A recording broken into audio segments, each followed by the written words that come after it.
PBIUAD ini prodi yang komprehensif ya. Jadi prodi yang komprehensif tidak hanya menyiapkan mahasiswanya siap untuk bekerja sebagai guru aja sebagai tujuan utamanya ya, tapi juga sebagai pendidik ya, educator ya. Kita pendidik itu yang tidak hanya mengajarkan kognitif, tapi juga value. Assalamualaikum warahmatullahi wabarakatuh. Ketemu lagi di Bidik Podcast by Pendidikan Bahasa Inggris Universitas Ahmad Dahlan. Oke, dan hari ini kita sudah kedatangan tamu akbar. Beliau adalah Bu Ani Susanti ya, dari Kaprodi ya, atau Kaprodi itu kepala atau ketua prodi? Kalau di UAD itu ada bedanya antara kepala sama ketua. Tahu bedanya apa, Pak Yuda? Nggak tahu ya. Kalau ketua itu dipilih, kalau kepala itu ditunjuk. Wah, ini gitu. Ilmu baru. Iya, baru tahu ya. Iya, jadi kalau misalnya kenapa kepala LPPM karena dia ditunjuk gitu. Tapi kalau ketua itu berarti ada proses pemilihan kayak gitu. Berarti kalau Bu Ani ini ketua prodi. Ketua prodi. Karena dipilih. Iya. Oke. Ada proses pemilihan gitu. Sudah berapa tahun terpilih? Apa ya? Dua jalan 3 tahun. Seusia sama pandemi deh kalau nggak salah. Iya, pokoknya spesialis jadi, pandemi. Ketua prodi pandemi. Pandemi. Gitu ya. Oke. Namanya Bu Ani Susanti nama lengkapnya. Betul. Pasti sudah kenal ya. Bu Ani lahir tahun berapa, Bu? Sensitif sih, nggak apa-apa kalau mau jawab. Kira-kira berapa? Seumuran nggak? Hah? Lebih duluan siapa? Lebih duluan Pak Yuda apa lebih duluan saya ya? Gimana kira-kira? Awet muda dia mah, Highlander. Highlander itu ceweknya apa ya? Oh gitu ya? Oke, gimana ya jawabnya? Di bawah 40, di atas 35. Oke. Berapa pas ya? Kira-kira sekitar itulah ya. Sekitar situ. Dan Bu Ani ini asli Jogja. Jogja. Dan Numpang alumni. lahir di Jakarta. Numpang lahir di Jakarta, terus pindah ke Jogja. Terus sudah berkeluarga tentunya ya. Sudah ya, udah ya. Udah kan? Punya anak berapa, Bu? Dua. Cowok cewek. Suami satu? Satu aja cukup. Oke. Dan kalau kemarin kita ngobrol soal nikah cepat atau nikah agak lama tuh, Bu Ani penganut nikah cepat ya? Oh gitu ya? Dirimu nikah? Biasa aja umur sih, 23? standar ya, 22. 22 itu termasuk cepet ya? Cepet lah, baru lulus sekolah langsung. Targetku 20 soalnya. Waduh. Udah telat 2 tahun itu. Sama om-om. Enggak ya. Oke, Bu Ani itu alumni pendidikan bahasa Inggris. Ya, alumni. Oke. Terus zaman itu PBIUAD kayak apa tuh zamannya Bu Ani? Berarti kan tahun 2000-an tuh. Iya, 2000-an. Masuk 2001 ya, angkatan 2001. 2001 saya kelas 6 SD. Baru kelas 6 ya. Gimana tuh? UAD tuh kayak zaman itu kayak apa? UAD, apanya nih? Kita ngomongin gedungnya dulu, terserah. Oke.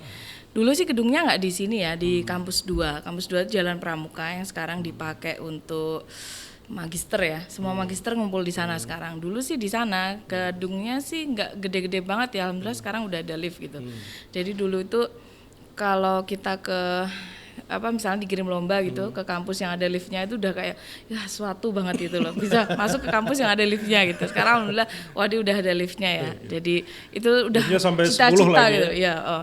Itu udah impian gitu untuk wah kapan waduh punya lift itu. Ternyata sekarang bisa ikut menikmati gitu. Jadi dulu dari kampus 2001 tuh masih kecil kampus UAD, dan orang masuk UAD itu kayak yang nggak pede gitu, kuliah di mana gitu kan. Jadi kan kalau orang Jogja kuliahnya di swasta itu agak nggak pede gitu. Rata-rata kan orang cita-cita mungkin ke UGM, ke UNY apa kemana gitu ya. Kuliah di mana? Di UAD itu rasanya kayak nggak pede gitu ya. Sambil suaranya dikecilin gitu. Suaranya dikecilin gitu, nggak nyaman gitu. Terus beda sekarang. Sekarang kita lebih percaya diri gitu ya. Kuliahnya di mana? Di UAD dong gitu. Jadi dari sisi progres luar biasa ya perkembangan UAD ya. Sebagai alumni saya termasuk yang dibesarkan oleh UAD, berkembang di UAD.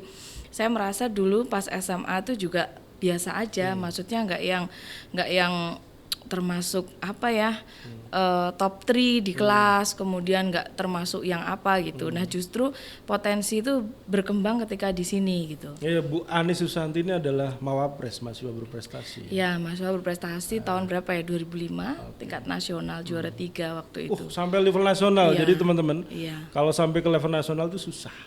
Karena se-Indonesia cuma 15. 15. Dan waktu itu swastanya cuma 2. Yaitu? UAD sama mana ya, saya lupa. Bukan Jogja? Bukan Jogja. Berarti Jogja Bukan satu-satunya Jogja, kampus swasta pada Iya, saat itu. Jogja satu-satunya. Dan waktu itu juara satunya tuh UI, juara 2-nya itu ITB ya. Juara 3-nya UAD gitu. Waktu itu swasta yang pertama yang bisa masuk top 3 Dan nasional. dirimu adalah juara 3 itu. Iya, yang pertama. Nah, Wajar. iya, Jadi artinya- ketua prodi sangat wajar. Oke. Jadi cuma mau bilang sih sebenarnya prestasi itu bisa digali di UAD itu sangat bisa tergali gitu ya. Dulunya orang yang biasa aja gitu. Ketika di sini ikut organisasi, ikut kegiatan, ikut kuliah, ikut seminar tambahan dan sebagainya, itu benar-benar bisa boosting potensi Dan kita akhirnya gitu. ketemu passion dan bakatnya di situ. Ya, ketemu passion dan bakatnya tuh saya suka ngomong ya orangnya. Jadi mungkin Pak Yuda tahu kan. Ini tapi emang cewek itu kan kayak gitu ya. Sehari itu harus berapa ribu kata gitu kan. Saya lupa. Harus keluar berapa ribu kata gitu. Jadi gitu. kalau enggak gimana tuh kalau rasanya? enggak itu bawaannya emosi gitu. Jadi kalau istrinya Pak Yuda tiba-tiba ngambek, tiba-tiba ngomel, Dia kurang banyak ngomong. kurang diajak ngobrol gitu. Jadi mungkin hari itu dia kurang ngomong. Jadi dia pelampiasannya emosi gitu. Jadi begitu, kalau perempuan itu Oke guys, perempuan mungkin itu harus banyak ngomong. harus banyak ngomong. Iya. Dan itu fitrah ya. Dan itu fitrah yang memang diberikan kepada seorang perempuan karena coba bayangkan kalau dia nanti jadi ibu, dia nggak banyak ngomong, anaknya pasti susah ngomong gitu. Jadi memang kayak gitu. Nah, passion saya waktu itu Ngomong ya.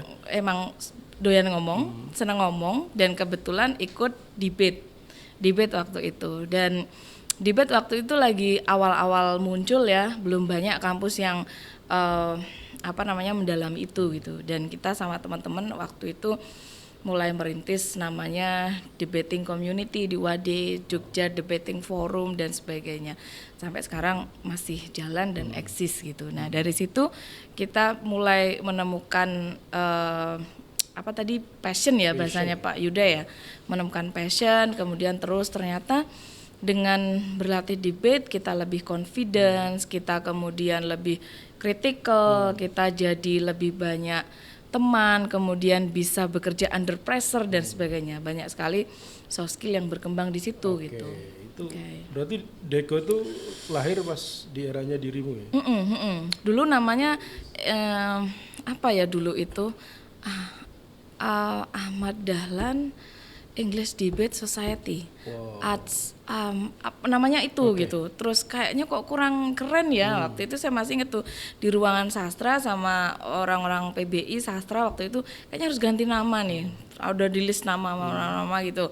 Terus akhirnya ketemulah Debating Community. Deko itu sampai sekarang namanya tetap itu gitu. Dan masih eksis sampai sekarang dan Masih eksis mengantarkan sampai banyak sekarang. Banyak mawapres mawapres di situ ya. Karena yang paling mungkin untuk bisa tembus prestasi internasional ya dari situ, iya betul. Kalau ngomong-ngomong soal PBI ini, selain Deko itu apalagi tuh organisasi yang ada dan prodi cukup ini ya, mencoba untuk terus nguri-ngurinya. Oke.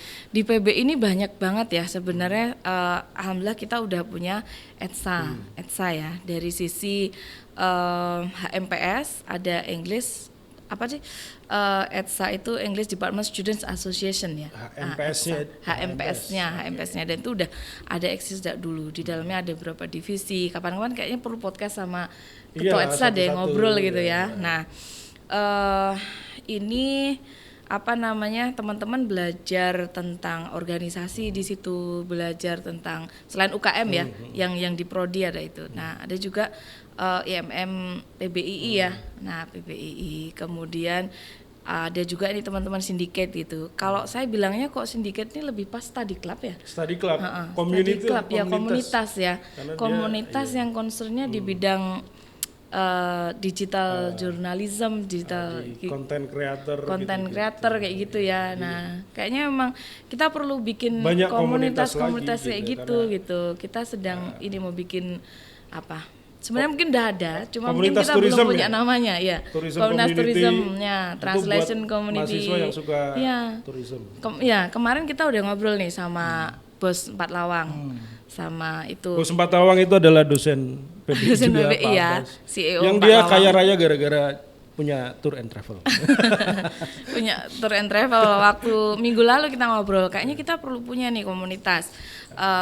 Kemarin dosen-dosen kan udah certified tuh, sertifikasi kompetensi udah ada tuh, paling nggak udah. agak melompat nih.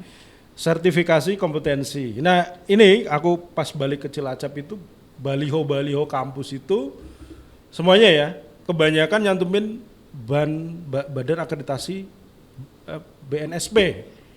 Ya, Badan Nasional Sertifikasi, ya gitu loh, profesi, sertifikasi profesi itu pada nyantumin di baliho mereka. Nah, apakah sertifikasi itu bagian dari itu? Iya, karena sebenarnya mungkin banyak mahasiswa yang belum ngeh ya. Kalau di ini mau dirubah nggak sih undang-undangnya itu? Mahasiswa tuh ketika lulus tuh berhak dapat 4 ijazah, SKPI, kemudian sertifikasi, terus transkrip nilai. Ijazah, transkrip nilai, SKPI sama sertifikasi. Nah, teman-teman ini kan taunya ijazah sama transkrip, ijazah, transkrip sama SKPI. Sertifikasi ini masih belum banyak yang tahu kalau itu tuh hak mereka. Sebenarnya mereka tuh berhak, makanya UAD itu bikin LSP itu untuk memfasilitasi. LSP itu lembaga sertifikasi profesi. Yap. UAD udah punya, cuma mungkin untuk PBI itu skemanya adalah EAA, eksekutif, administratif. Administration eksekutif lah kayak gitulah intinya. Jadi sekretaris, kemudian pokoknya yang dengan handling komunikasi dengan bahasa Inggris. Dan kita sudah ada asesornya. Sudah ada. Pak Yuda kan asesor ya. Udah nguji berapa kali? Banyak. Jadi kayak gitu kan. Jadi maksudnya gini, jadi mahasiswa PBI itu berhak untuk dapat sertifikasi itu. Dan kita sudah punya asesor ya. Asesor itu orang yang memberikan sertifikasi, ada saya, ada Pak Hinter, ada beberapa lagi. Cuma kita belum berani mewajibkan karena untuk ikut sertifikasi itu kan bayarnya 700.000. Bayarnya 700.000 itu ke BNSP dan lain sebagainya lah untuk prosedur-prosedur birokrasinya. Nah, kalau itu include ke SPP kayaknya memang belum dihitung masuk. Kalau mau diwajibkan berarti kan SPP-nya tambah mahal tuh. Tapi ada kemungkinan kan ke arah situ. Ada kemungkinan ke arah sana. Biar mahasiswa PBI lulus itu sudah ada sertifikasi. Terus gitu. yang turisme itu gimana? Nah, yang turisme yang itu jadi insan pariwisata. Mungkin kan alumni kita sekarang kan lagi nyambi misalnya ngajar nyambi sambil jadi insan pariwisata, entah tour guide, entah apa itu bisa nggak? Nah, rencananya kita mau UAD mau tim di Prodi ini sedang berupaya untuk bikin skema baru selain EAA. Jadi mahasiswa PBI bisa ngambil skema tour guide supaya nanti ketika lulus itu dia punya second competence. Jadi nggak cuma bisa ngajar, yang nggak suka ngajar kan banyak tuh mahasiswa yang kayaknya emang nggak tahu ya pada suka ngajar nggak sih ngambil PBI itu, soalnya banyak lowongan masuk susah banget nggak ada yang nyantol gitu loh. Padahal minatnya kemana ya sebenarnya ngambil di sini gitu. Nah, itu harusnya belum. Mereka menganggap masih terlalu muda mungkin. Belum pede mungkin belum pede. Nah, mungkin itu untuk bekal. Kalaupun jadi kayak Pak Japen ya, Senin sampai Sabtu itu ngajar, tapi hari Minggunya dia jadi tour guide kayak gitu kan asik juga, banyak teman, banyak pengalaman, banyak duit juga. Jadi Pak Japen itu teman-teman semua anaknya dibangunin rumah gitu. Sampai saya daftar ke Pak Japen, Pak angkat saya jadi anak angkat Pak biar dibangunin rumah. Iya Pak Japen itu. Dan itu dari itu ya dari tambah apalagi beliau certified gitu. Nah itu jadi selain ngajar beliau juga tour guide gitu. Jadi punya sampingan kayak Pak Abbas itu kemarin certified travel consultant. Nah itu jadi dia berani buka biro dan untuk banyak klien-kliennya gitu. Pak Rifai itu asesor, kemarin udah asesor bidang pariwisata gitu. Jadi emang harus punya kompetensi tambahan yang di luar kompetensi utamanya. Dan kemungkinan ini dalam waktu dekat ini PBI Nah, bisa itu ya, bisa mengusahakan agar mahasiswanya punya sertifikat sertifikasi kompetensi kompetensi. Mudah-mudahan di bidang mudah-mudahan nanti approval dari apa, kan itu memang harus nunggu SK dari Kementerian Tenaga Kerja ya. Kalau kita berhak untuk menyelenggarakan. Kalaupun dalam waktu dekat ini belum bisa menyelenggarakan sendiri LSPUAD, kita udah kerjasama dengan JDI. Oke. Jadi kita ada kerjasama MOU dengan JDI, jadi Jana Dharma Indonesia. Jadi itu LSP khusus pariwisata. Nah di sana gitu. Iya, karena saya ketemu sama alumni tuh banyak juga yang akhirnya terjun di sana. Nah iya memang. Dan mereka cukup baik ya dari sisi ekonomi, kayak si pramugara, si siapa-siapa gitu. Bahkan asesornya kemarin saya ujian yang experiential learning itu dulu alumni PBI. Oh. Tapi kampus mana aku nggak tahu. Tapi dia dulu PBI, tapi akhirnya ke bidang Dan dia pariwisata. yang konon sampai ke Eropa kemana gitu. Ya gitu. Itu. Iya, alumni kita pramugara juga gitu kan, dia sudah ke Turki, kemana-mana dengan gitu. bekal. Karena di PBWD itu kan ada mata kuliah di kurikulum, di struktur kurikulumnya ada mata kuliah yang peminatan di pariwisata. Selain pariwisata apa lagi tuh? Penerjemahan. Translation. Jadi translation itu kayaknya orang mikirnya kalau jurusan bahasa Inggris itu bisa translate. Dulu saya semester 5 itu ada om saya tuh mau ujian S2 master gitu. Translate lupa ya tahun berapa ya? 2003 kali ya, 2003. 2003 udah S2 keren. Omnya bukan sayanya. Saya diminta translate apa? Berarti omnya Bu Ani keren-keren gitu. Translate abstrak. Oke, gitu. Jadi struggling juga waktu itu masih semester berapa translate abstrak gitu. Pertama kali baca abstrak ya itu gitu. Nggak ngerti kalau ternyata wujud skripsi aja belum pernah baca, apalagi wujud tesis ya waktu itu. Ternyata pakai abstrak ya. Jadi orang mikirnya kalau jurusan bahasa Inggris itu pasti orang mikirnya kalau jurusan bahasa Inggris pasti bisa menerjemahkan gitu. Ternyata menerjemahkan tuh nggak gampang. Jadi perlu skill-skill gitu. Makanya kita ada mata 7 SKS ya, mata kuliah penerjemahan. Dan mungkin teman-teman mulai tahun ini kita ada kerjasama dengan 3 agensi translation, dan alhamdulillah agensi ini internasional semua. Ada yang mainnya ada di Swiss gitu ya, ada di beberapa negara, kemudian cabangnya mereka ada di Jogja gitu. Nah agensi itu alhamdulillah kita udah mulai approach dan mulai kerjasama gitu ya dengan mereka untuk bikin model magang. Jadi mahasiswa tuh bisa magang di tempat mereka mulai periode ini. Kita kirim mahasiswa nanti magang di 3 agensi itu. Mungkin mereka bisa ikutan di situ ya? Iya. Jadi translator di situ ya? Iya, jadi latihan dulu ya, latihan jadi translation. Siapa tahu setelah lulus terus direkrut gitu kan. Dan mereka kan kadang misalnya lagi overload gitu, kita kan bisa diajak untuk ngerjain project juga ya, lagi bantu bikin project, ngerjakan project mereka gitu. Sekarang ini lagi banyak yang menarik itu translate game. Dan gimana tuh game ditranslate? Jadi masih belum banyak, masih langka. Maksudnya nggak langka ya, masih agak overload kerjaan untuk translate game. Kalau kita kan taunya translate apa? Jurnal ilmiah kan. Jurnal ilmiah itu bahkan nggak pernah masuk ke agensi. Karena biasanya orang yang nulis jurnal itu bisa translation. Bisa jadi, atau paling punya teman yang bisa gitu. Jadi mereka minta tolong ke teman. Tapi gamers kan. Jadi job-job yang masuk ke agensi itu job-job yang memang dari perusahaan ke perusahaan gitu. Misalnya saya mengembangkan game nih, ya, itu kan ada tutorial, ada narasi di gamenya. Nah itu biasa mereka kerjasama dengan agensi. Iya. Jadi misalnya ada game baru mungkin dari China bikin game yang akan di launching 2025, 3 tahun yang akan datang. Ini berapa tahun sebelumnya tuh udah mulai ditranslate ke banyak bahasa di dunia gitu. Jadi banyak banget game-game yang mulai akan muncul itu kita bisa tahu duluan ada gamenya, apalagi yang suka game kan. Jadi kita bisa tahu lebih dulu, dan itu teksnya nggak banyak, tapi challengingnya adalah memikirkan padanan katanya yang bisa masuk ke space. Dan itu nggak bisa dilakukan oleh Google Translate. Itu nggak bisa dilakukan oleh Google Translate. Tidak bisa dilakukan oleh orang yang tidak concern bahasa Inggris dan pendidikan bahasa Inggris. Gitu. Terus itu translate subtitle ya. Subtitle. Nah, subtitle itu banyak banget job-job di situ gitu. Jadi teman-teman tuh kan ada ya tipikal orang yang kalau tourism kan orang yang emang suka main, suka keluar, suka ketemu orang, suka ini. Tapi kan ada orang yang Introvert, suka introvert mungkin nggak tahu ya istilahnya apa sih. Dia lebih nyaman bekerja sendiri di tempat yang dia nyaman sendiri gitu loh. Pokoknya dia dan Gen Z itu banyak yang dari kayak gitu-gitu ya. Nah ya bisa jadi dia ini gitu. Nah itu cocok banget jadi kerja di dan terjemahan PB agency sudah itu. PBWD sudah punya sistem bahkan partner ya untuk memungkinkan bagi mahasiswanya untuk masuk ke industri tersebut. Betul, ya. Wow, betul. Keren. Dan ternyata di industri penerjemahan itu tuh yang paling penting adalah networking.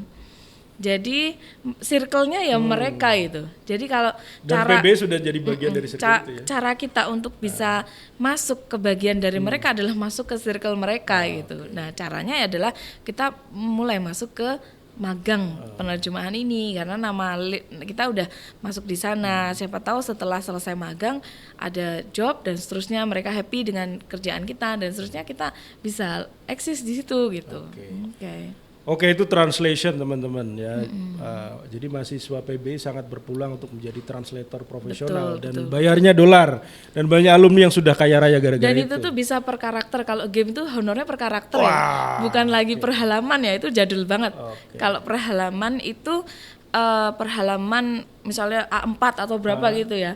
Atau bahkan ada yang per kata, per karakter bahkan sekarang. Per karakter bahkan ya. Kita lanjut nih hal yang menarik ini. Kemarin kita undang Mbak Widi tuh. Oke, Mbak Widi. Setelah ini. Iya. Kita break dulu.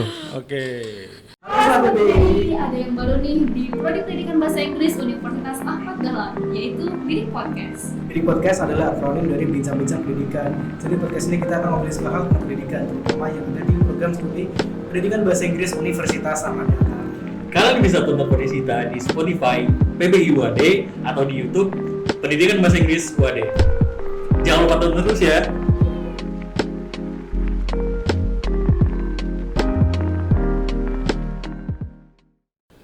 Oke, kembali lagi di Bidik Podcast. Tadi sampai ke Mbak Widya nih. Oh iya, Mbak Widi. Kalau nama wanita tuh langsung ingat. ring gitu ya. Ingat udah punya istri, ya. Udah punya istri. Oh iya. Alhamdulillah. Iya. Oke, translation. Kemarin kita ngobrol sama Mbak Widi. Mbak Widi itu dia itu freelancer, penerjemah, ibu rumah tangga, tapi dia bekerja untuk banyak agensi internasional. Kalau lagi low season, itu dia take home pay-nya 15 juta. Kalau lagi medium season, itu dia bilang 60-90 juta. Dia nggak jawab ketika lagi peak season berapa gitu loh. Itu sebulan. Aduh. Sebagai penerjemah. Gaji ketua prodi nggak ada apa-apanya. Gitu, ternyata kita langsung gitu ya. Oke, gitu. Ternyata ada dunia yang menjanjikan di sana yang hidden mungkin hidden paradise dan mereka salah satu profesi yang sama sekali nggak kena dampak pandemi. Justru booming ketika pandemi. Karena orang kan lagi bete, orang di pandemi kan lagi pada asik main game kan. Download game macam-macam itu produksi game tinggi mereka butuh ini gitu. Penterjemah dan sebelum pandemi pun kerjaan mereka ya lewat online semua gitu. Jadi online urusannya dengan dia sama komputernya, kemudian translate-nya pakai software translate dan sebagainya, itu aja gitu. Jadi mau pandemi mau apa nggak ngaruh itu. Orang introvert nih. Orang yang suka sendirian happy banget. Dan gitu. secara infrastruktur prodi sudah siap ya, maksudnya punya lab, kita udah lab punya lab translation, kita punya software translation, insya Allah kita udah beli, bisa dipakai mulai semester ini, dan kita punya ahlinya ya, Bu Astri. Bu Astri, insya Allah ini di situ, dan dia selain dosen juga translator profesional. Insya Allah dia gitu mau ujian apa sih sertifikasi juga ya, ini awal September ini. Gitu. Dan dia memang udah sebelum jadi dosen udah translator gitu. Jadi bisa membukakan jalan untuk mahasiswanya untuk masuk ke dunia itu. SDM-nya ada. Idealnya sih begitu. Lab-nya ada, semuanya ada. Idealnya tuh kalau mereka yang suka translation itu, idealnya tuh mereka lulus jadi guru misalnya nih, 7 to Jadi jam 7 sampai jam 1 gitu ya. Habis itu kan daripada mereka ngapa-ngapain misalnya bisa juga Iya, jadi betul. translator sampai jam Iya, berapa. Jadi betul.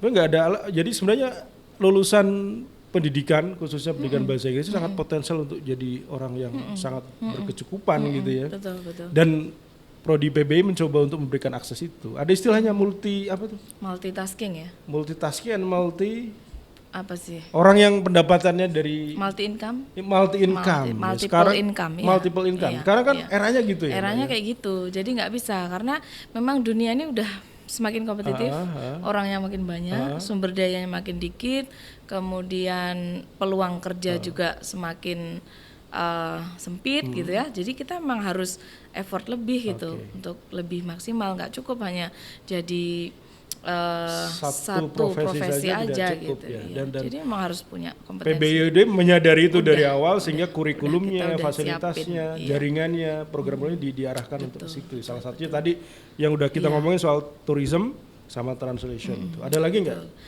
Habis ini kita mau garap jurnalistik nih, jurnalistik konten kreator gitu-gitu kayaknya ini Kayak Pak Yuda kan kru-kru yang rumpunya lagi nih kayak bikin kru lagi ini nih. ya. Jadi kita mungkin bisa bikin lebih apa ya terkonsep lagi untuk kedepannya. Content creator ya, Kita akan content creator. apa gitu ya pengembangan jurnalistiknya gitu. Karena konten creator dan content writer itu juga itu udah pangsa kebutuhan pasarnya luar dasar ya biasa. untuk sekarang udah kebutuhan Semua basic. orang, semua lembaga itu Apapun. butuh itu Iya, gitu. betul. Semua lembaga punya website, artinya dia butuh content writer. Betul. Semua public figure, semua lembaga itu butuh, mereka punya YouTube, punya Instagram, yang mereka butuh content creator. Maintenance-nya Dan bagaimana gitu-gitu ya.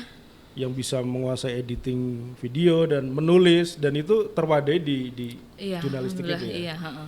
Itu- Kita ada mata kuliah itu kan, dan di luar mata kuliah itu kan kita ada study club tadi ya. Kita bayangkan study clubnya itu nanti bikin event entah sebulan sekali, entah apa gitu, penguatan ekstranya gitu. Jadi mungkin secara formal kita ada mata kuliah yang kependidikan, bahasa Inggris, ada peminatan, tapi di luar itu melalui study clubnya itu ada penguatan ekstranya di situ Oke, gitu. termasuk kerjasama dalam tim dan sebagainya ya. Iya, Oke. betul. Iya. Oke, jadi bayangan saya nih Toha nih. Habis lu kan mukanya guru banget tuh. Jadi guru tuh jadi jam 7 sampai jam 11 jam 1. Habis itu lu kerja lagi tuh jadi content creator. Wah, kaya raya. Iya, nggak bakal jomblo lagi deh habis ini. Kemarin loh ada mahasiswa yang cerita dia jualan foto bisa buat bayar semesteran. Wow. Foto apa sih dijual ke apa tulisan? Stok itu. Foto share stock. Shuttlecock apa sih? Shuttle Iya, stock ya. iya. Oke. Itu dia ngirim-ngirim foto kayaknya satu foto $6 ya. Nah kayak gitu. Jadi cuma pakai modal HP-nya dia, nggak pakai alat-alat. Ada sih temanku dia ngajar, si Sidik itu angkatanku. Tapi di luar ngajar dia jadi desainer logo terus apa-apa gitu. Nah kayak gitu, iya. Ya emang harus kayak gitu ke depan. Harus punya skill apa? Kalau bahasanya Prof Suyanto kemarin harus punya second competence. Iya harus punya second competence. Dan pernah kami ngobrol ya, bukan saya aja karena saya kan orang nggak begitu penting. Di obrolan itu dia ngomong, wah kalau orang bisa multitasking itu ya punya masa depan yang bagus karena ke depan itu orang harus multitasking gitu. Iya, Gitu. emang harus kayak gitu. Nah, dan mahasiswa PBI memang diarahkan ke situ. Itu jurnalism tuh. Habis itu apa lagi? Iya. Ada lagi nggak? TAIL ya, TAIL itu kepanjangannya? TAIL, Teaching English to Young Learners. Oke. Itu Gimana tuh? kita juga udah siapkan ya, dan itu bahkan kita udah antisipasi. Kalau dulu pilihan, sekarang kita jadi wajib ya. Oke. Semua mahasiswa PBI itu harus belajar punya. itu, harus belajar Teaching English to Young Learners gitu.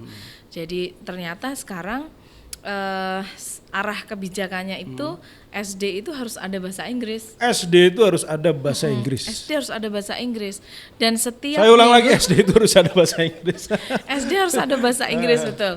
Dan sekarang itu Stop. Kemarin nih baru nih temanku yang ngajar di SD itu, dia buka lowongan juga. Ternyata sekolahnya yang negeri itu butuh guru bahasa Inggris loh. iya memang sekolah negeri udah pada nyari karena memang harus ada gitu. Oke. Jadi sekarang ada program sekolah penggerak ya, sekolah kurikulum Iya, merdeka. kurikulum merdeka. Kurikulum merdeka itu. Jadi mereka mulai mengembangkan program-program bahasa Inggris di SD gitu, dan hampir seminggu tuh 2-3 lowongan tuh masuk ke prodi Iya. untuk cari guru bahasa Inggris. Dan itu kalau nggak mau tahu mudah. cari lowongannya Di langsung aja ke website-nya, website. di website-nya ya. Nah. Keren banget sih website-nya. Wah. Pak Yuda loh ini ya anunya, Wah. desainernya. Oke. Jadi kalau butuh desain website bisa ke saya. Iya. Itu kerjaan tambahannya ya. Semua Multi udah apa punya tadi? multitasking, multiple income. Multiple income. Jadi semua dosen PB itu punya income multiple ya. Iya. Kecuali Kak Prodinya kali ya. harus di situ aja, nggak boleh. Di situ aja pusing kan. Nah, jadi sampai mana tadi? Tayel itu. Tayel, ya. Jadi sekarang ini banyak banget permintaan gitu, dan itu pun belum bisa terpenuhi dengan maksimal gitu. Pagi tadi bias.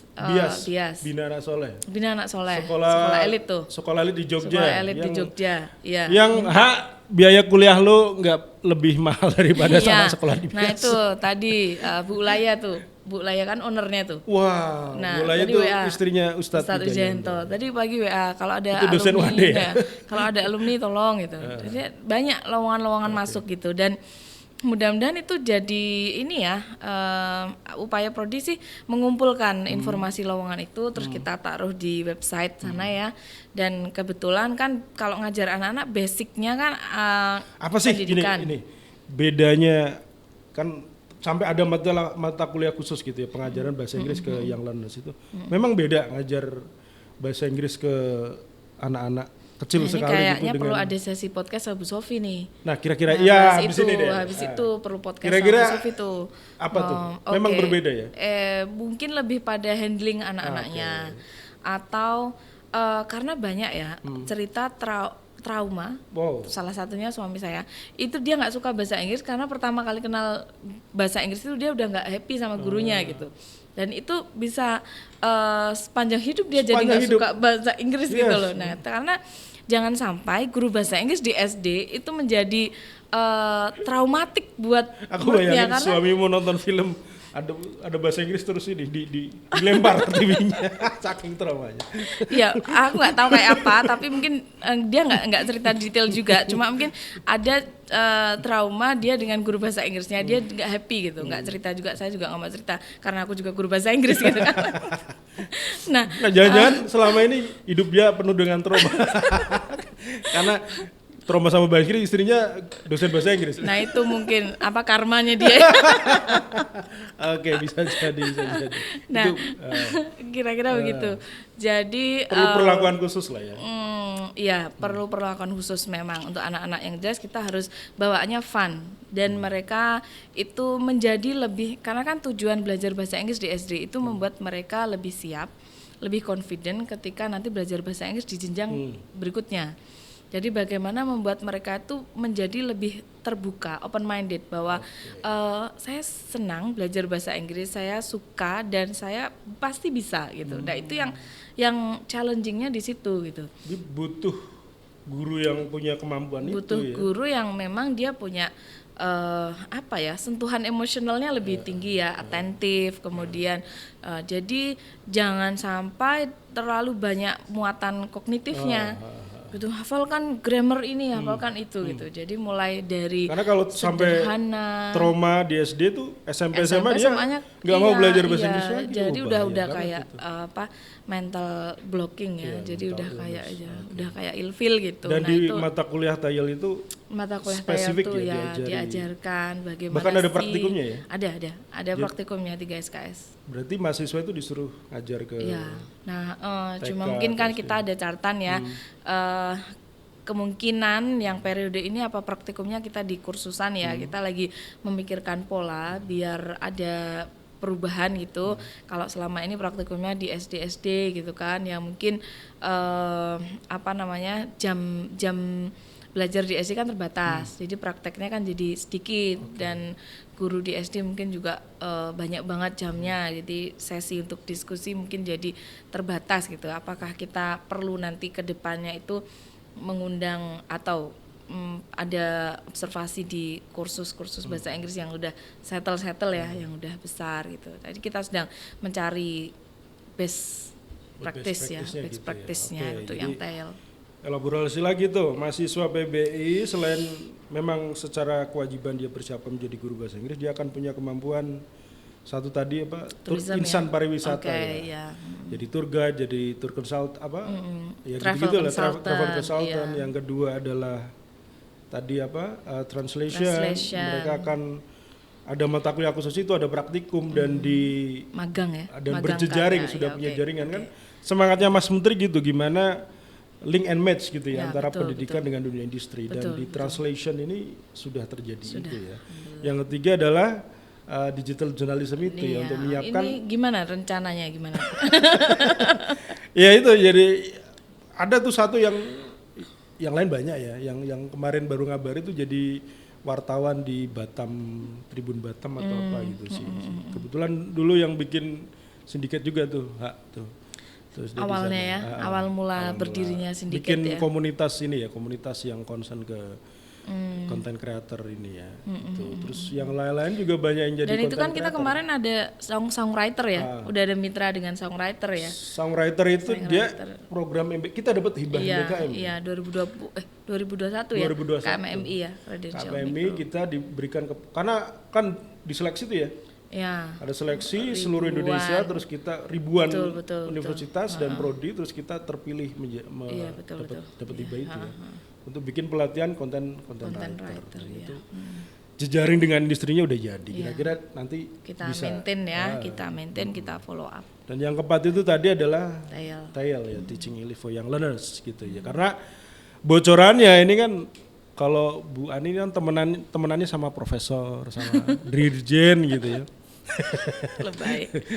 Gitu. Jadi ada hawa-hawa atau kemungkinan bahwa nanti secara hukum, secara di undang-undang itu akan bahwa bahasa Inggris itu sudah mulai wajib di SD, dan bahkan walaupun peraturan itu belum hadir, nyatanya ya banyak sekolah dasar yang membutuhkan bahasa karena sudah jadi kebutuhan ini. Tidak bisa dinafikan lagi bahwa anak-anak dari SD itu sudah harus punya pengetahuan yang baik soal bahasa Inggris, dan lewat kurikulum itu di PB ya, TEL dan praktikum dan jejaringnya dengan banyak sekolah itu sudah menyiapkan lah ya, mahasiswa dan alumni kita untuk terjun ke dunia pengajaran bahasa Inggris untuk anak-anak gitu. Oke, itu soal ini ya, soal konsentrasi gitu ya. Tadi balik lagi kita ngomongin soal Lompat-lompat sih. komunitas organisasi mahasiswa, kan baru tadi soal Deko sama Edsa tuh. Deko sama habis itu Edsa. apa lagi tuh? Deko sama Edsa ada sindiket ini ya. Kalau komunitas. yang di komunitas itu EJT ya. English EJT English Journalist Jurnalis, Team. ya, English Journalist Yang suka Team. nulis-nulis ya. Yang suka nulis-nulis, yang suka bikin EJT tuh punya apa sparkling ya. Sampai sekarang kan setiap tahun publish sparkling artikel sama apa namanya? Website dong, Website PBI ya. News itu. Ya PBI News ya. Itu luaran praktikum ya, dari arah ke situ. Kemudian ada teater ya, teater PBI gitu. Kemarin kok aku punya ide untuk teater tuh apa ya? Ini makrab besok mau ngeluarin apa nih teater nih? Kurang tahu. Belum tahu ya, kita perlu ngobrol nih kayaknya, perform gitu. Jadi biasanya mereka perform ada setahun sekali ya. Setahun 2 kali kayaknya. Pandemi ini setahun sekali gitu. Itu di TBY Terakhir gitu. di TBY. Cuma 2 tahun pandemi kan TBY close ya, belum terima gitu. Mereka tapi kreatif, tetap jalan prokernya online gitu-gitu. Jadi keren sih di PBI ini. Saya pikir semua hobi apa ya? Passion lah. Kalau hobi itu seolah-olah hanya sekedar iya, menggugurkan menyenangkan diri ya. pleasure. Itu terfasilitasi gitu. Dan kita juga ada apa ya, teman-teman yang hobi olahraga. Nah ini teman-teman yang hobi olahraga belum ada UKM di universitas. udah ada UKM dong. ya, udah ada UKM ya. Jadi teman-teman nih di level ada organisasi mahasiswa di level universitas, ada di level prodi gitu kan. Oke. Di universitas tuh UKM banyak sekali banyak ya, banget, mau olahraga betul, apa betul. aja kecuali karambol lo belum ada tuh kayaknya UKM-nya itu ada semua tuh. Nah, ada juga organisasi yang spesifik ke Arifin, prodi. kamu ikut basket kan ya? Basket gitu. Oke. Itu UKM di level universitas ya. Jadi memang sehat secara utuh gitu ya. Ada jasmani, rohani. Rohaninya gitu ya. gimana tuh? Rohaninya itu kan kita ada di ETSA itu ada divisi religi ya, divisi keagamaan. Ada divisi keagamaan, ada IMM juga. Ada PALP tadi belum kita sebutkan. Oh ya, Pal.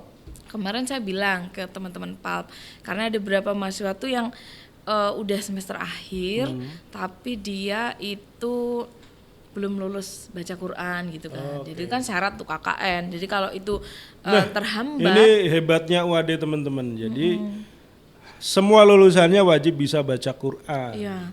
Kalau belum bisa baca Quran nggak bisa lulus. Tapi tanggung jawab UAD ya, maksudnya ada bimbingan tahsin, ada pelatihan tahsin. Ada ini gitu. Yang memastikan mahasiswa sebelum KKN itu bisa baca Quran. Itu penting banget. Bayangin lo nggak bisa baca Quran, pas ngelamaran orang gimana? Ditolak, lo nggak bisa baca Quran gimana jadi imam? Gitu ya. dan ada ya, maksudnya pendampingan ke situ. Ada. Kemarin saya bilang kalau bisa nggak ya PALP itu sebelum PALP kan biasanya seminggu sekali mereka belajar bahasa bersama ya, belajar bahasa Inggris bersama gitu. 10 menit atau 15 menit sebelum mulai PALP-nya itu divisi ETSA sama IMM PBII itu masuk untuk tadarus bareng atau belajar ngaji bareng gitu loh. Jadi kita udah tahu sejak awal teman-teman yang mungkin nanti pada saat semester 6 itu belum bisa lancar itu sudah terpantau dan terlatih di awal gitu. Jadi sisi karena kerohanian syarat kayak KKN gitu ya bahkan itu syarat KKN. Harus nilai minimal B apa tuh A? B sekarang. harus B ya. Iya. Oke. Jadi itu Dan di struktur kurikulum juga pemasukan unsur-unsur, kita kan kampus Islami. Oh iya, kampus Islam ya. Nah ini September ini kita mau workshop. Ada workshop integrasi al-Islam kemudian di mata kuliah di PBI gitu.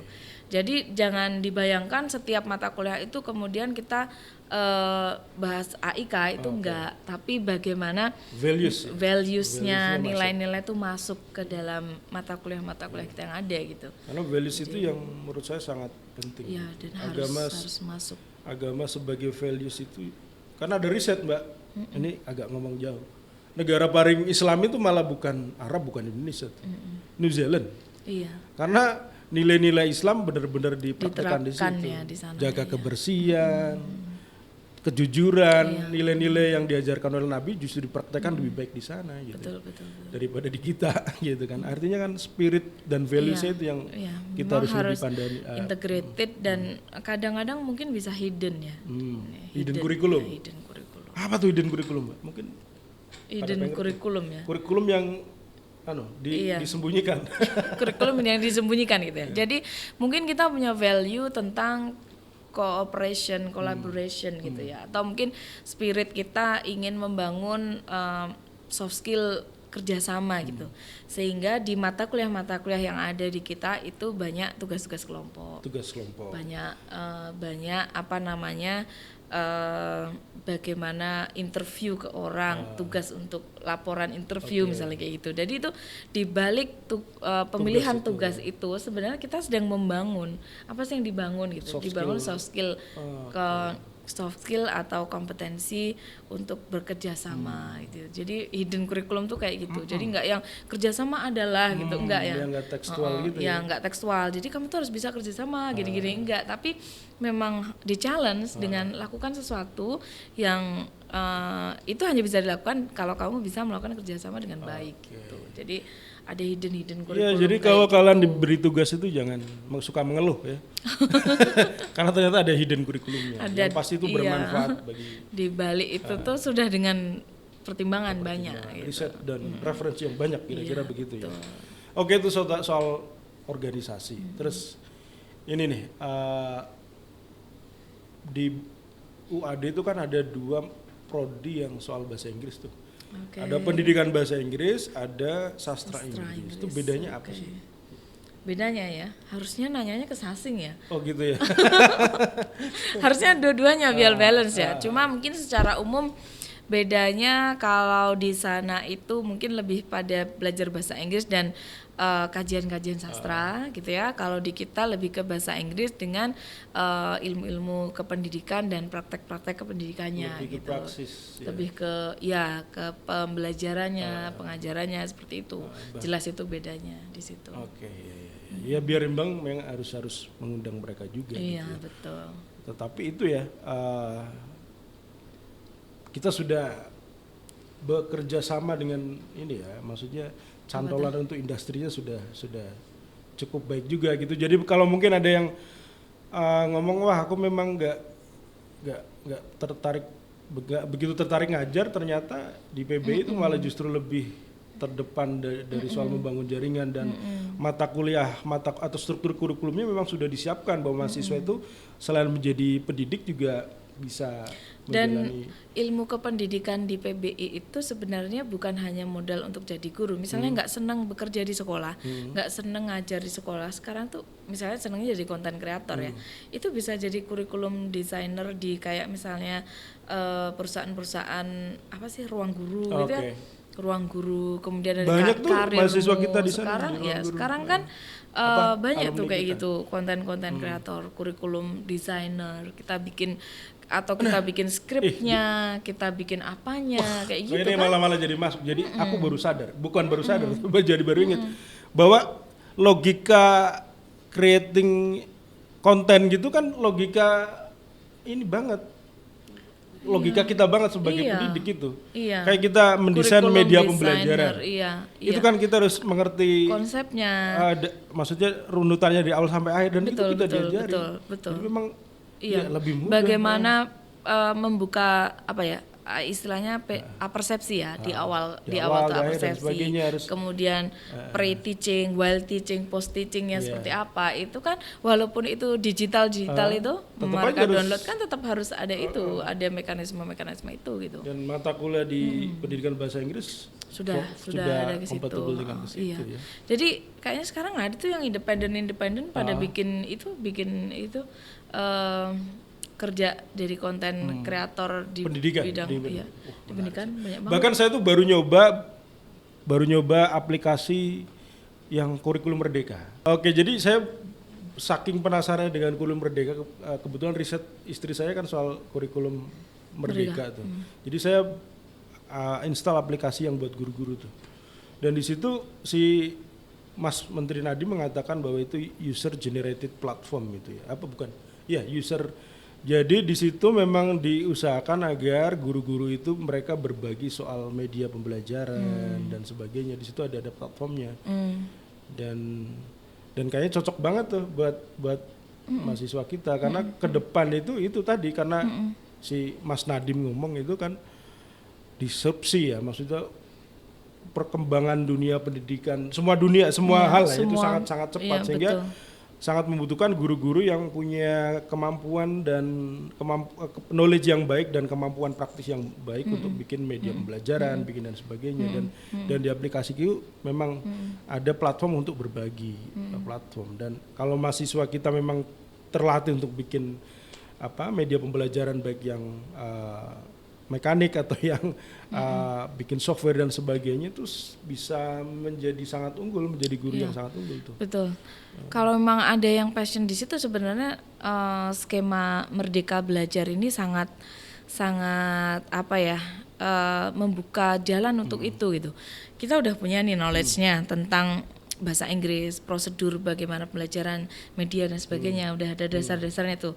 Terus pengen belajar tentang informatikanya atau pengelolaan websitenya, pengelolaan software dan sebagainya. Kita boleh kok kuliah di FTI 20 SKS misalnya. Nah, kita boleh kok 1 semester di FTI belajar apa gitu. Kita boleh belajar kayak kemarin siapa? Itu Suci. Di kurikulum. Iya, di kurikulum Merdeka kan gitu. Suci kan passion dia kan psikologi tuh. Nah, dia bilang passionnya psikologi. Sebenarnya dia bisa kuliahnya di PBI, tapi dia ngambil 20 SKS mata kuliah yang ada di psikologi gitu. Itu sangat boleh gitu.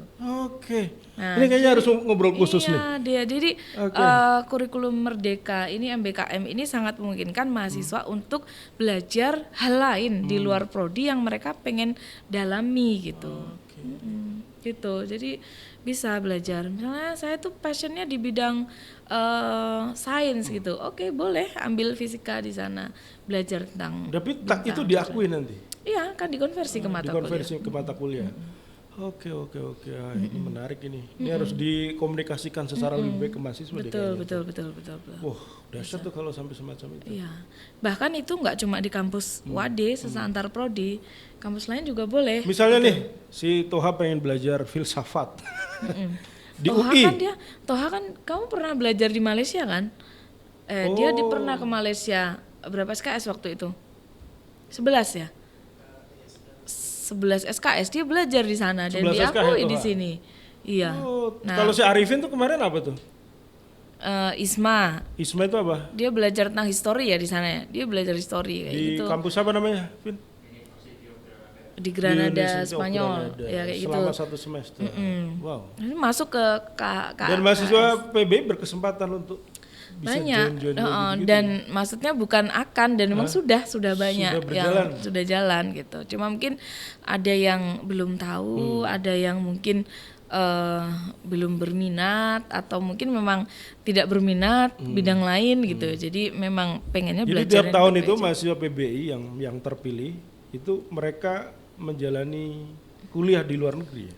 Iya, nggak cuma luar negeri, luar kampus juga ada tuh. Umair tuh kok di kampus mana tuh, di Medan ya? Di Medan apa di Makassar gitu. Jadi ada tuh kayak gitu. Dan prodi support untuk Insya itu ya. kita support ya, karena memang pasti mereka belajar banyak, belajar yang selain di kelas tuh mesti mereka belajar banyak itu. Jadi dunia juga udah makin blended, kita perlu belajar culture, intercultural communication skills itu juga perlu kita pelajari karena kita bukan lagi bagian dari warga Jogja, warga Indonesia, tapi kita warga dunia tuh. Global citizenship itu harus mulai dibangun gitu. Mulai gara-gara pandemi terus semuanya digital ya udah dunia itu jadi satu.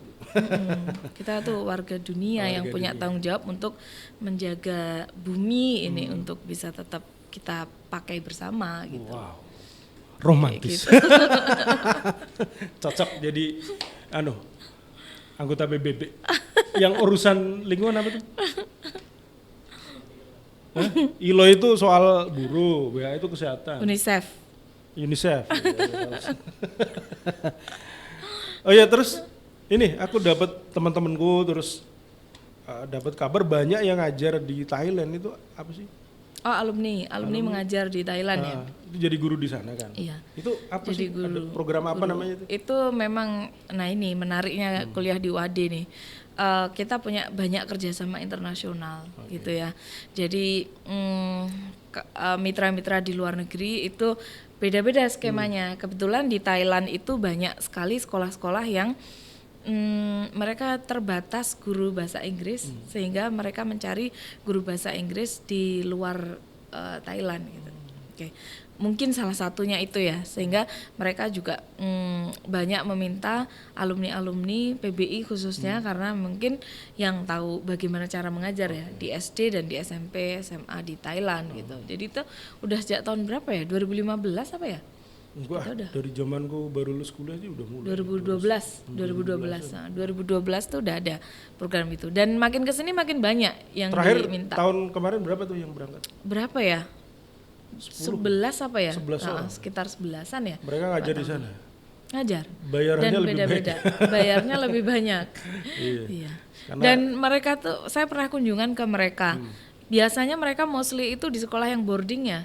Dan kalau di boarding itu kan makan disediakan di sekolah ya. Nah, makan disediakan sekolah, kemudian tempat tinggal disediakan oleh sekolah gitu. Walaupun ada juga yang mereka kos di dekat sekolah gitu. Tapi mostly tinggalnya ya di asrama sekolah itu gitu. Jadi gaji nggak kepake itu ya? Gaji nggak kepake, weekly gajinya malah. Wah, Weekly gajinya. pulang-pulang bisa buat S2. Biasanya gitu 2 kan? tahun kontraknya 2 tahun. Kayak Tapi temanku- kalau yang laki itu berpanjang sih. Berpanjang. Kasih Boleh diperpanjang. Yudi itu mungkin ya. Iya Yudi, udah tahun tuh sampai dia sekolah Adik S2 kelasku kan di sana ya. Dia Sekolah 2 tahun diperpanjang 2 tahun. terus sekolah Dapat di sana. istri malah, terus dapat beasiswa dari Beasiswa Thailand. sana, pulang sekarang dari Thailand jadi dosen. Jadi dosen di iya. Bubble. Bubble, UM Bubble. UM Bubble. UM Bubble. Iya, iya, iya. Itu. Thailand ya. Ya. Iya. Dan itu salah satu keunggulan deh menurutku tuh, Bu. Iya, Maksudnya betul. Iya. kita memang sudah punya kerjasama dengan pemerintah Thailand, sekolah-sekolah Thailand, ya, Sekolah-sekolah Thailand. sehingga kita jadi semacam agen tenaga kerja. Iya. Dan menariknya itu mereka sekolah Muslim ya. Jadi Sama lah ya. ya value-nya kita dapat dan berkembang di sana. Thailand Selatan kan banyak Muslim ya. Melayu, orang-orang Melayu. bahkan mungkin agak sulit ketika dia maksudnya dari Thailand itu mencari kerjasama dengan kampus yang tidak seperti UAD gitu ya, kampus Islami gitu. Betul. Mereka mungkin carinya ya kampus Islami gitu karena memang Itu kenapa favoritnya adalah alumni kita gitu ya. ya. Oke. Betul. Oke, Mbak, aku panggil Mbak aja kan. Kadang-kadang panggil Bu itu terlalu formal. Walaupun dia dulu sempat ngajar saya juga. Karirmu tuh bagus loh ya, karirmu tuh bagus. Maksudnya Serem ya. lancar banget gitu ya. Maksudnya pas kuliah berprestasi, habis kuliah jadi dosen, kuliah S3 dan lancar dan sekarang menduduki posisi sebagai ketua prodi gitu, dan yang juga yang banyak dikena spotlight lah karena banyak terobosan nih. Contoh nih mahasiswa 2018 itu udah banyak yang lulus kan, berapa tuh? 70, Berapa ya? 70-80an gitu, sementara itu catatan terbaik gitu. Jadi mahasiswa yang angkatan itu kok udah banyak lulus, terus banyak juga kita lolos banyak MBKM, apalagi tuh yang terakhir lagi dikerjain tuh apa tuh?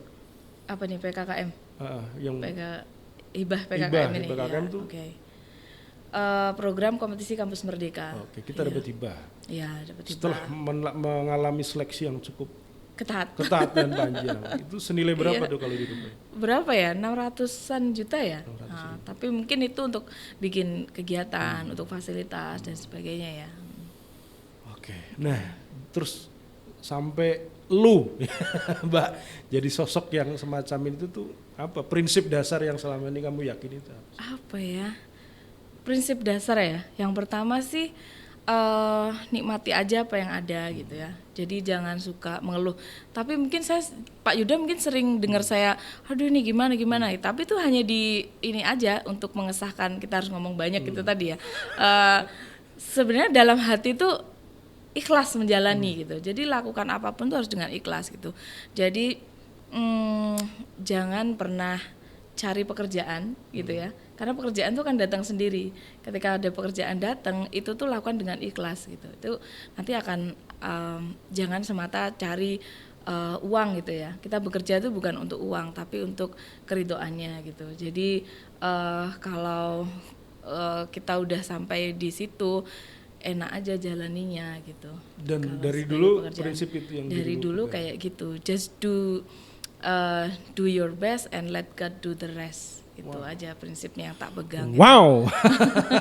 Super sekali. Oke. Iya. Terus aku lihatnya kamu kan hidupnya baik-baik aja. Pernah nggak mengalami apa ya? Posisi yang dirimu ngerasa tuh di bawah banget, down banget, itu saat-saat semacam apa sih? Atau nggak ada? Apa ya? Saat apa ya? Ya mungkin beberapa awal dulu saya pernah sih, karena dulu cita-citanya nggak masuk ke UAD ya. Dulu pas kompetisi itu aku pengennya masuknya ke farmasi UGM, farmasi pokoknya farmasi gitu. Tapi sama teman-teman SMA itu akhirnya dia SMA pada kan SMA favorit? iya SMA 5 waktu itu kan teman-teman pada ke gizi, kemudian ke kedokteran, ke apa gitu loh. Giliran nggak diterima di farmasi UGM, aku tuh udah kayak yang aduh kayak udah dunia kayak tidak berpihak belum padaku. berakhir, itu Dunia lagunya nggak Sadim. berpihak padaku gitu loh. Jadi udah kayak aduh gitu kan. Tapi terus Itu aku nggak tahu ya, stres aku waktu itu stres karena sebenarnya orang tua juga nggak support sih. Jadi mungkin doa orang tua itu memang makbul banget ya. Jadi mungkin orang jadi tua gini, saya, jadi kamu orang tua saya pengennya nggak masuk support. farmasi UGM, cuman orang tua tuh nggak setuju. Iya, orang tua aku tuh nggak setuju karena waktu itu aku udah diterima di UAD bahasa Inggris gitu. Wow. Jadi orang Orang tua tua justru udah banyak mantep di situ. banget, alhamdulillah Jadi pertama kali datang ke UAD itu langsung dilihat raportnya, nilai bahasa Inggrisnya bagus, langsung diterima gitu ya, jalur bebas tes gitu. Itu dimaknai sebagai sebuah jalan pembuka gitu loh. Oke. Oleh orang tua. Oleh orang tua. Yang saat Jadi- itu belum kamu sadari kan? Dan aku nggak tahu gitu, iya. Pokoknya dari masuknya itu udah full kemudahan, dari masuknya udah itu tuh berarti itu udah jalan petunjuknya di situ gitu kan. Orang tua. Iya, orang Tapi tua, kamu kan gitu. masih pengen Aku masih yang idealisme harus diterima di UGM gitu. Sampai tahun kedua tuh aku diam-diam nyoba gitu. setelah Iya, gagal juga. gitu. Gitu. Jadi padahal nih nggak apa-apa sih diceritakan. Orang tuamu kan bukan orang sembarangan. Kepala dinas apa Pak? apalah nggak usah diomongin lah. Pokoknya. Pokoknya dia anaknya orang keren gitu ya. Dan saat itu sudah sangat meyakini dirimu cocoknya di pendidikan bahasa Inggris UAD. Ya. Tanya nggak alasannya apa? Karena aku sudah dibutakan dengan ambisiku yang ke UGM itu ya, jadi aku nggak nanya. Tapi dengan berjalannya waktu mulai semester 3 tuh sudah mulai banyak permintaan privat, udah mulai permintaan ini kok. Dan ikut deko tadi, ikut debat ya. ikut ini gitulah. Akhirnya asik juga ya kalau dijalani gitu, akhirnya betah. dinikmati. Akhirnya ya udah ternyata memang jalan rezeki saya di sini gitu. Ya udah Bahkan terus insya makin Allah ditekuni, sampai- makin ini gitu. Sampai tua di sini ya, di Insya Allah ya, BPUAD. mudah-mudahan ya. Dari gitu. mahasiswa Jadi, sampai nanti pensiun. Iya, heeh. Oh gitu ya. Oke. Iya. Terus Gitu. pesan-pesan nih buat mahasiswa. Pesan-pesan buat Terutama yang mahasiswa cewek ya, ini, terutama gitu yang kan. cewek ya. Pokoknya harus apa ya, tangguh ya. Mahasiswa tuh memang harus tangguh. Jadi suka sebel sih kalau ada mahasiswa tuh baper terus terlalu overthinking sama misalnya dikasih masukan tuh skripsi, terutama tantangan mahasiswa tuh ketika ngerjain skripsi. Jadi dikasih masukan Itu gitu tuh. ujian keimanan. Ujian keimanan, ujian kesabaran juga di situ gitu. Ujian sabar buat dua-duanya, buat dosennya ya buat mahasiswanya gitu. Habis dikasih masukan terus ngilang lama gitu. Ngilang tuh kayaknya kemarin sakit hati kali ya dikasih masukan gitu terus ngilang gitu tuh. Jadi ya biasa aja kalau dikasih masukan, ya namanya dosen kan ngasih masukan. Jadi jangan mudah rapuh gitu ya. Jangan mudah rapuh. Dunia ini lebih kejam bahkan daripada bimbingan skripsi. Sekejam-kejamnya Bu Ani. Lebih kejam. Dunia lebih kejam ya. Dunia Jadi lebih nanti kejam. di dunia kerja itu lebih kompetitif lagi, lebih keras lagi, lebih under pressure lagi gitu. Jadi jangan mudah menyerah, jangan mudah baper, jangan terlalu overthinking.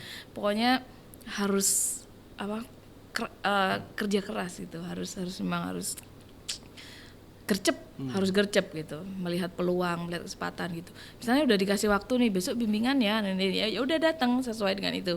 Karena dosen berapa juga orang komplain, mahasiswa udah janjian nggak datang gitu. Besok lagi kalau bimbingan pasti udah beda pelayanannya, udah kemarin Ilfil udah gua, disiapkan udah waktu, kemarin udah janjian disediain waktu gitu, malah kayak ini giliran kita lagi nggak siap ngejar-ngejar gitu. Jadi memang ya harus dua arah sih. Dosennya juga mahasiswa juga komplain kan, bilang dosen ini gak dibales di chat di gitu-gitu gitu. Jadi memang Jangan-jangan saya tuh. ya harus dua arah memang, tapi mahasiswa juga harus lebih kooperatif juga gitu.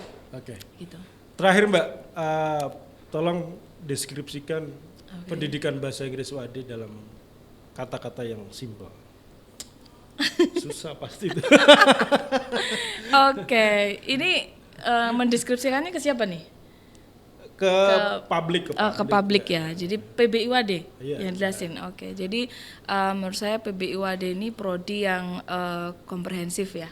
Jadi prodi yang komprehensif, tidak hanya menyiapkan mahasiswanya siap untuk bekerja sebagai guru aja sebagai tujuan utamanya ya, tapi juga sebagai pendidik ya, educator ya. Kita bilang educator. Educator itu bukan dia yang tampil di depan kelas. Nah, educator. Educator itu bukan mereka yang tampil di depan kelas, tapi pendidik yang memang di setiap waktunya dia itu punya visi perubahan gitu ya, visi perubahan untuk menjadikan orang lain, dirinya sendiri menjadi lebih baik gitu.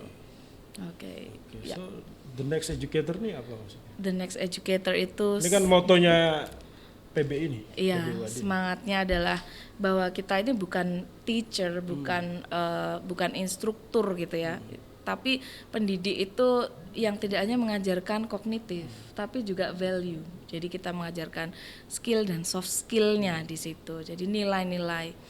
Jadi kalau kita mengajar itu tidak hanya dengan bahan ajar, tapi dengan hati gitu ya. Dengan hati. Educating itu dengan Iya, hati. the gitu. next tuh artinya Berkemajuan, kemudian inovatif, ya, maknanya ya, selalu di depan, selalu compatible ya, dengan selalu di perkembangan depan zaman. gitu, oke. Ya, dan insya Allah ya ketua prodi kita menggambarkan bahwa prodi pendidikan bahasa Inggris UAD adalah menyiapkan the next educator Ya, dengan the next, baik. ya. Oke, terima kasih Mbak Ya, Ani oke, Susanti. sama-sama Mas Sibuk. Yuda. Tadi manggilnya Mbak, aku tak panggil Mas.